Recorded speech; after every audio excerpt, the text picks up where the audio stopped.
Very happy raw ang Asia's pop sweetheart na si Julian San Jose sa pagsa-celebrate ng Valentine's Day. Bukod kasi sa guestings, kasama rin niya whole day ang kanyang rumored boyfriend, ang Starbite sa Tidilar, Santiago.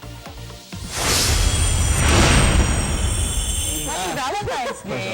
Valentine's Day nga pala. Natupad ang plano ni Benjamin Alves na isang buong araw silang mag-date ni Julian San Jose nitong nagdaang Valentine's Day. Umaga pa lang ay magkasama na silang nag-guest sa unang hirit.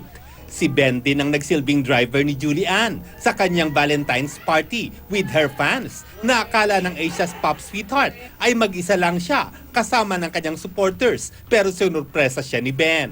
Surprise talaga. We went out and then yun, hinatid niya po ako dito. Tapos hindi ko alam na kasama pala siya dito. I want to make sure na I'm able to spend as much time with Julie as much as possible, especially today being Valentine's Day. So made sure I brought her here and yun, sinurpresa ko po sila. Inamin ni Julian na ito ang unang pagkakataon na nag-celebrate siya ng Valentine's Day at talaga naman daw masayang-masaya siya. Last year, wala yat. Parang normal lang.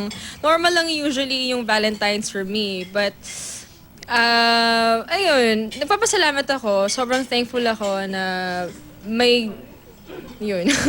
Just to make sure that that she feels special, and that I try to do that at least every day that I can. Bagamat hindi tinatanggi ni na Ben at Julian na espesyal para sa kanila ang isa't isa, wala pa silang pag-amin sa kung ano talagang status ng kanilang relasyon. Wala naman pong kailangan pa pong, there's nothing to change, there's nothing that we need to change, and we're happy. We're exclusively dating and we're happy. It doesn't make sense if you say you're exclusively dating but you're still seeing someone else, diba? So, yeah, si Ben lang naman yung focus ko din.